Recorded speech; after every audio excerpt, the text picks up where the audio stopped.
गोली ठोक्नु पर्ने नेपाल आमाको लागि। यो सीता गुफा भारत हो कि नेपाल हो, भारत हो कि नेपाल हो छुट्याउन सक्नु पर्यो।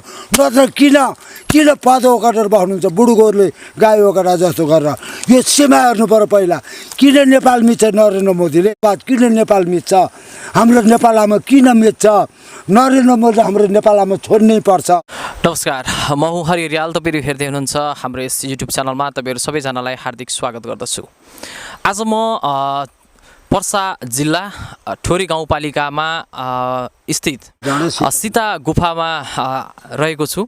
तपाईँले हाम्रो यो पृष्ठभूमिमा देखिरहनु भएको यो पिल्लर, यो नेपाल भारतको सिमानाको पिल्लर हो। यो पिल्लर चाहिँ पहिला यहाँभन्दा धेरै टाढा पारी थियो, बिग्नाठोरीमा भन्ने ठाउँमा थियो भने अहिले आएर यो पिल्लर यहाँनिर आइसकेको छ। सो यो पिल्लर पनि भारतीय ज्यादतीको एउटा नमुनाको रूपमा पनि हामीले लिन सकिन्छ। किनभने यो यतापट्टिको साइड अहिले हामी सिमानामा रहेका छौँ।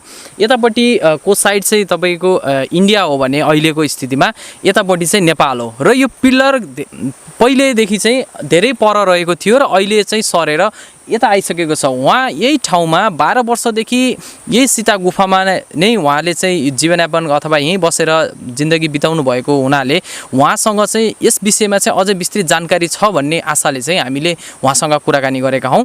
हजुरको शुभ नाम? अर्जुन प्रसाद घिमिरे। अर्जुन प्रसाद घिमिरेजीलाई हाम्रो यस कार्यक्रममा हार्दिक स्वागत गर्दछु। म हजुरहरू सबैजनालाई विश्वका पत्रकार र अहिलेको सम्माननीय प्रधानमन्त्रीज्यू केपी ओलीज्यूलाई म हृदयदेखि नै नमस्कार किन गर्छु भन्दाखेरि मैले यो ठाउँलाई 12 वर्ष म बसेँ। मैले सम्पूर्ण प्रधानमन्त्रीहरूलाई कुरा राखेँ। राधाकृष्ण मैनाली सम्पूर्णले मलाई चिन्या छ। मेरो पुर्खौली काभ्रे, जन्म ललितपुर, ठुला दोलन कालेश्वरीको फेदी। अहिले म हाल बसेको हनुमानटार। म यो ठाउँमा महेन्द्रको पालादेखि मेरो मावली आचार्य, म महेन्द्र पालादेखि मेरो हजुरबाले, म 6 महिना हुँदा मेरो बुवा स्वर्गीय हुनुभयो। हजुरबालाई खैर खोलामा चोरले काट्यो। मेरो हजुरबाको नाम हरिलाल घिमिरे हो। त्यो भएको हुनाले म विभिन्न र ठोरी आएपछि यहाँबाट फेरि म दरबारै गएपछि महेन्द्रले के भन्नुभयो भने, ए ज्ञानेन्द्र मलाई त मार्ने भयो जुद्ध शमशेरले, अब के गरौँ त मुकुट ला, म दिल्ली गएर बस्छु भनेर उहाँले ज्ञानेन्द्रलाई मुकुट लाएर उहाँ दिल्ली गएर बस्नुभयो। जुद्ध शमशेरले भारतको अङ्ग्रेजलाई काशी पुना गया र झापा मोरङ इपु यो सबै सन्नी गरेर अहिले हाम्रो नेपालमा एकदम हाम्रो नेपालीहरूलाई एकदम समस्या भयो। त्यो समस्या भएको हुनाले अब त्यति बेला पछि फेरि प्रधानमन्त्री इन्दिरा गान्धी पनि भइन्, जवाहरलाल नेहरू पनि भए। इन्दिरा गान्धी र हाम्रो महेन्द्रसित उनीहरूको के व्यवहार थियो त्यो कुरा मलाई थाहा भएन। उनी इन्दिरा गान्धी र महेन्द्र यो ठोरी पारी आएर हाम्रो दरबार छ, त्यहाँ हाम्रो नेपालीहरूको शिकार खेल्ने राजाहरू आएर शिकार खेल्ने दरबार छ उयो पारिपट्टि त्यहाँ। अनि इन्दिरा गान्धीले सरकार मलाई एउटा केही चिनो दिनु न भन्दा, के चाहियो तपाईँलाई? तपाईँ प्रधानमन्त्री, म नेपालको राजा हुँ भनेपछि मलाई यो ठोरी दिनु न भने हुनाले भिखना ठोरी। त्यति बेला यो पिल्लर पारी थियो।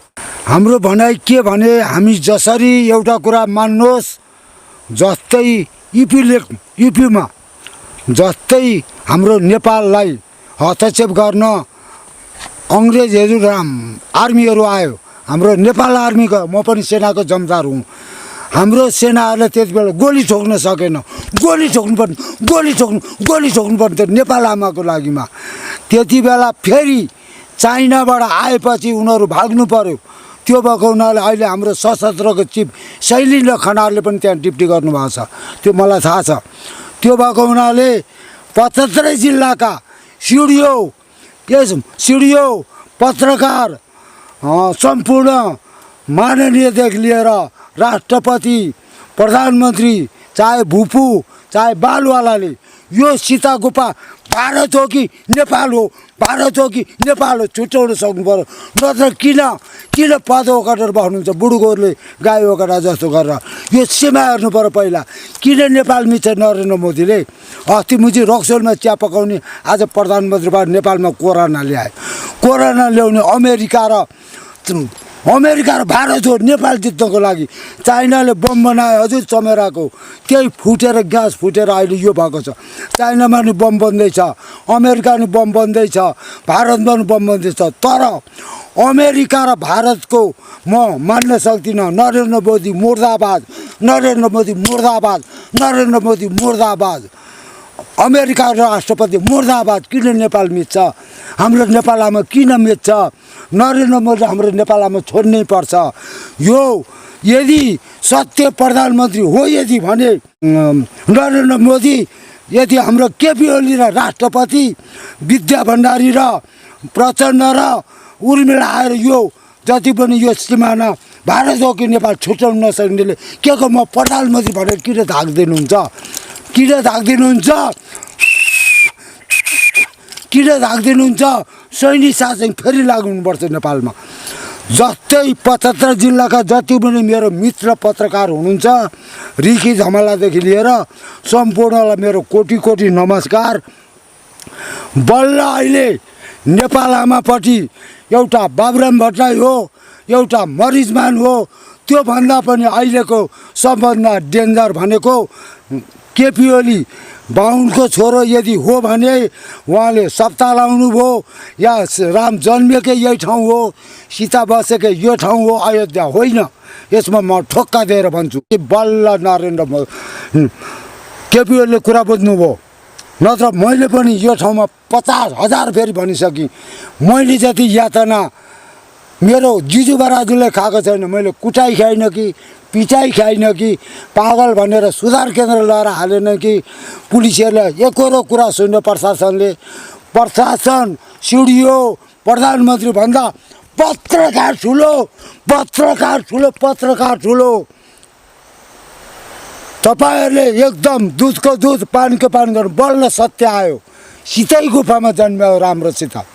यसैलाई अयोध्यापुरी बनाउनुहोस्। म अरू कुरा केही भन्न चाहन्न। अरू जति पनि मेरो मित्र राष्ट्रहरूले साथीहरूले जति भन्नुहोस् सबै सत्य कुरा हुन्, कि कुनै नक्कली कुरा होइनन्। बल्ल सत्यको विजय भयो। सत्य जुगमा बनेको त्यो बाघको त्यो टाउको सतीदेवी मरेर पतन हुँदाखेरिको हो त्यो। तपाईँ स्वस्थानी हेर्नुहोस्, महाभारत हेर्नुहोस्, देवभारत हेर्नुहोस्। त्यो शिवलिङ्ग मैले बनाएको होइन। शिवजीले ठोटरीको अवतार लिनुभयो, हरिणको अवतार लिनुभयो, कछुवाको अवतार लिनुभयो, साँपको अवतार लिनुभयो, कतिवटा अवतार लिनुभयो। त्यो भए हुनाले आज जसरी मैले हात समय तपाईँलाई नमराज भनेर समाएको छु, मैले महादेवको पुत्र भनेर सम्झाएको छु, उहाँलाई प्रहलाद भनेर सम्झाएको छु। त्यो भए हुनाले हेर्नु बल्ल सत्यको विजय भयो। केपी ओलीको जय जय जय जय होस्। केपी ओलीको प्रधानमन्त्रीको जय होस्। उहाँले आएर यहाँ टेक्नुपर्छ। यो भारत कि नेपाल उहाँले छुट्याएकै हुनुपर्छ। यो दुईवटा जिम्मेवारी दिन्छु म प्रचण्ड र केपी ओलीलाई र विद्या भण्डारीलाई। मैले 100 चोटि भनिसकेँ। जस्तै तपाईँले राजा ज्ञानेन्द्र र रानी कोमलको फोटो लिएर तपाईँ हिँड्नुभएको छ।